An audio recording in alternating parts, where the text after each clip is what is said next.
all Rishabh Pant. চেন্নাইয়ে ভারতের বিপক্ষে টেস্টেও আলোচনা সাকিব আল হাসানকে নিয়ে। এবার প্রশ্নবিদ্ধ তার পারফরম্যান্স। চেন্নাই টেস্টে বল হাতে নৈপুণ্য দেখাতে পারেননি সাকিব। ঝুলিতে নেই কোনো উইকেট। ব্যাট হাতেও ব্যর্থ তিনি। এক ইনিংসে 32, আরেক ইনিংসে করেন 25 রান।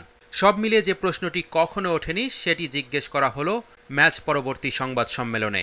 দলে সাকিবের প্রয়োজন আছে কি? ভাই অনেক কিন্তু ব্রেভ কোশ্চেন করছেন, মাশাআল্লাহ। না,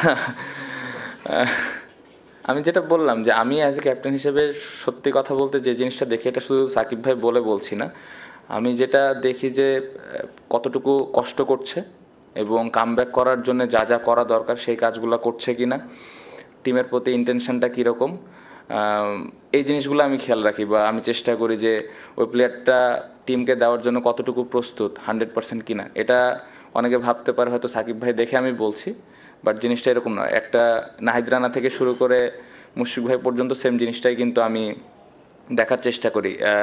কোনো এমন না যে রান করছে বা রান করছে না, এটার থেকে ইম্পর্টেন্ট আমার কাছে লাগে যে তার প্রিপারেশন কেমন বা টিমের প্রতি তার চিন্তাভাবনা কেমন, সে টিমকে ভালো কিছু দেওয়ার জন্য ওই অনুযায়ী প্রিপারেশন নিচ্ছে কিনা। সো এই জিনিসটা দেখে আমি হ্যাপি। টিমে যে 15-16টা প্লেয়ার আছে সবার ওই প্রিপারেশন বা কমিটমেন্ট দেখে আমি খুশি। 250-টিরও বেশি ডিজাইন অপশন নিয়ে ওয়ালটন স্মার্ট ফ্রিজ, বোঝে আপনার প্রয়োজন। একটা সময় বাংলাদেশ ক্রিকেট দলের মূল কাণ্ডারি ছিলেন সাকিব আল হাসান। তাকে ছাড়া বাংলাদেশ স্কোয়াডের কথা চিন্তাই করা যেত না। কিন্তু ব্যাটে বলে যে সাকিবকে বাংলাদেশ এতদিন চিনত, সেই সাকিবের এখন দেখা মিলছে না।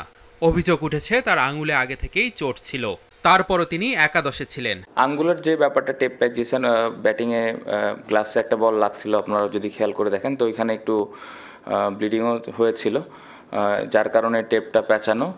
আর আমি কখনো পার্সোনালি কোনো ইন্ডিভিজুয়াল প্লেয়ারের পারফরমেন্স নিয়ে খুব একটা কথা বলতে স্বাচ্ছন্দ্য বোধ করি না, কারণ খেলাটা একটা টিম গেম এবং পুরো টিমের কন্ট্রিবিউশনে কিন্তু একটা ম্যাচ জেতা সম্ভব। সো ওভারঅল যদি বলেন আমাদের আরও সবাই মিলে যদি আমরা আরেকটু কন্ট্রিবিউট করতাম তাহলে ভালো কিছু হতো। সো ইন্ডিভিজুয়াল আমি খুব একটা চিন্তিত না।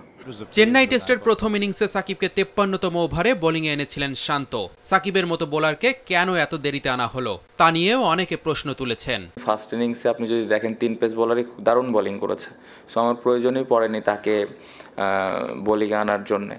আর এক পাশ থেকে মিরাজ ভালো বল করছিল। সো এটা একটা পরিকল্পনাই ছিল যে যত বেশি আমি ফাস্ট বোলারদের বল করাতে পারি, এবং আমার মনে হয় 6টা উইকেটও আমরা খুব তাড়াতাড়ি নিলাম। বাংলাদেশ দল ভালো খেলুক কিংবা না খেলুক, আলোচনায় থাকাটা যেন নিয়তি সাকিব আল হাসানের। 27শে সেপ্টেম্বর বাংলাদেশ ভারত দ্বিতীয় টেস্টে সাকিব একাদশে থাকবেন কিনা, আর থাকলে বীরের মতো কামব্যাক করবেন কিনা, সেটি এখন দেখার অপেক্ষা।